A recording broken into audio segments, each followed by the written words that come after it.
Everyone, Samantha here, and I wanted to report some breaking news. So, according to NBC News, Sean Diddy Combs has been accused by a fourth victim of gang rape and sex trafficking in a new lawsuit.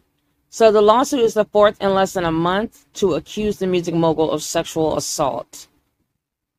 A fourth woman has accused Sean Diddy Combs of sexual assault, alleging in a lawsuit that she was gang raped and sex trafficked by the music mogul, along with Harvey Pierre, a former longtime president of his record label, and an unnamed individual. The woman, identified in the suit only as Jane Doe, alleges that the assault occurred in 2003 when she was 17 and Combs was 34. I'm definitely seeing a pattern here. Because then he started dating Cassie, she was like 19. And he was in his 30s, like 37. So the lawsuit, which seeks injunctive, declaratory, and monetary relief, was filed in federal court in New York under the Victims of Gender-Motivated Violence Protection Law, which gives survivors of alleged gender-motivated violence, including sexual abuse, that occurred in the state until March 1, 2025 to file civil claims. The suit names Combs, Pierre, Daddy's House Recordings, I've literally never heard of that before, and Bad Boy Entertainment as defendants.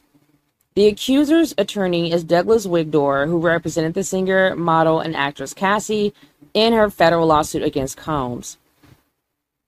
As alleged in the complaint, defendants preyed on a vulnerable high school teenager as part of a sex trafficking scheme that involved plying her with drugs and alcohol and transporting her by private jet to New York City, where she was gang raped by the three individual defendants at Mr. Combs' studio. Wigdor said in a statement, the depravity of these abhorrent acts has not surprisingly scarred our client for life. The lawsuit says that Cassie, whose legal name is Cassandra Ventura, and two other women who filed lawsuits against Combs last month alleging sexual abuse, gave the latest accuser the confidence to tell her story as well. Ventura, a former longtime romantic partner of Combs's, who was signed to his record label, sued Combs in mid-November in federal court, alleging that he raped and repeatedly abused her over nearly a decade. The case was settled a day later. Literally the fastest settlement I think anyone has ever seen in American history, by the way. So the terms of the settlement were not disclosed. Combs' lawyer, Ben Brathman, said the settlement was in no way an admission of wrongdoing, even though me speaking as a part of the public, it was exactly what it looked like, was an admission of wrongdoing. So two other women, Liza Gardner and Joey Dickerson Neal, have also alleged in lawsuits that Combs sexually assaulted them. Combs denied any wrongdoing in a statement Wednesday, saying enough is enough.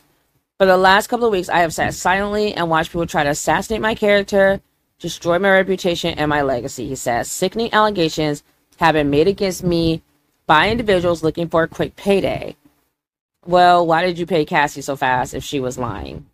Anyways, he added, let me be absolutely clear. I did not do any of the awful things being alleged. I will fight for my name, my family, and for the truth. In the most recent suit, Doe alleges that she met Pierre, the longtime president of Bad Boy, the record label Combs founded in the early 1990s, in 2003, at a lounge in the Detroit area when she was 17 and in 11th grade. Oh my gosh. It's like a baby. So the suit says that Pierre complimented her and then began talking about Combs, who he described as his best, quote-unquote, best friend, eventually calling Combs to introduce him to Doe. Pierre is no longer employed at Bad Boy. So much for best friends, right? So Mr. Combs convinced Miss Doe, who was half his age at the time, to accompany Mr. Pierre and a third assailant on a private jet to come to a studio in New York City, the suit alleges. Before they left for the private jet, the suit alleges that Pierre smoked crack cocaine at the lounge and forced Doe to perform oral sex on him. They then traveled from Detroit to New Jersey with the third defendant, who is identified in the suit as the third assailant, as well as another unnamed person, the suit alleges, where they were driven to Daddy's House Recording Studio, a studio famously owned and operated by Mr. Combs and Bad Boy. I am kind of curious as to why they're not naming the other two assailants. So that's interesting. Are they underage, or like, why are you able to name some people but not others? So the suit includes 4 images that her attorney says were taken in Combs' studio in New York City on the night of the alleged assaults. In one of the images, she appears to be sitting on Combs' lap. The suit alleges he asked Doe to sit on his lap to take the photo. Her face is blurred in the images. Representatives for Combs declined to comment about the photos. Pierre did not immediately return a request for comment. While at the studio, Combs, Pierre, and the third defendant plied Doe with copious amounts of drugs and alcohol, the suit alleges. She became more and more inebriated, eventually to the point that she could not possibly have consented to having sex with anyone. And I would like to say, like, she can't consent anyway because she's underage. I don't know what the age limit is, but 18 is an adult across the board. So she's 17 years old. She couldn't, to me, she could not have consented. You're just too young. You don't really know what decisions you're making or what the impact will be at that age. I can speak from my own experience. So let me continue. So having sex with anyone, so much less someone twice her age, according to the suit, which alleged that Combs, Pierre, and the third defendant took turns raping Doe in a bathroom at the studio. So disgusting.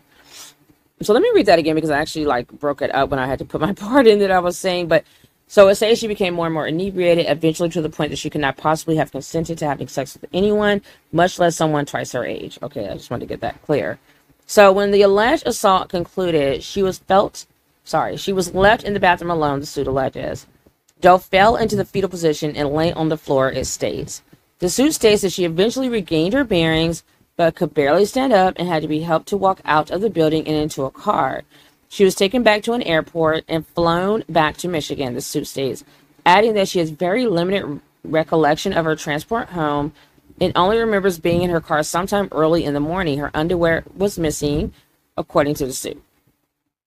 As a result of being raped by Mr. Combs, Mr. Pierre, and a third assailant, Ms. Doe suffered significant emotional distress and feelings of shame that have plagued her life and personal relationships for 20 years, the suit states. In addition to the suits from the 4 women, Combs' companies have also been named in a lawsuit filed last month in New York Supreme Court that accuses Pierre of sexually harassing and assaulting an assistant.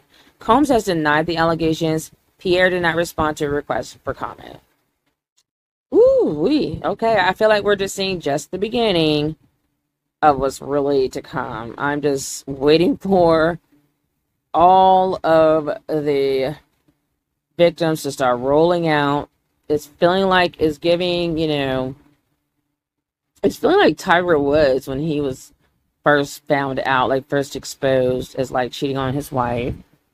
I swear that golf club hitting that window of that car, it was like the golf club the crash heard around the world or something. I just remember that felt like that was the beginning of next thing you know, all of it coming out. He's been cheating on a whole nother level of cheating. And then now we also have Bill Cosby and R. Kelly. So it's kind of interesting, when it comes to black males, and I'm not by any means concerned about them in any way, shape, or form, but I wonder why we don't see the same kind of perp walk with the white males. When they've done the same types of crimes, I don't feel like I ever see all these people coming out and speaking out against them, and it's just this big, mainstream media news moment, where everyone just knows this information, whether you're looking for it or not. I mean, I feel like you have to dig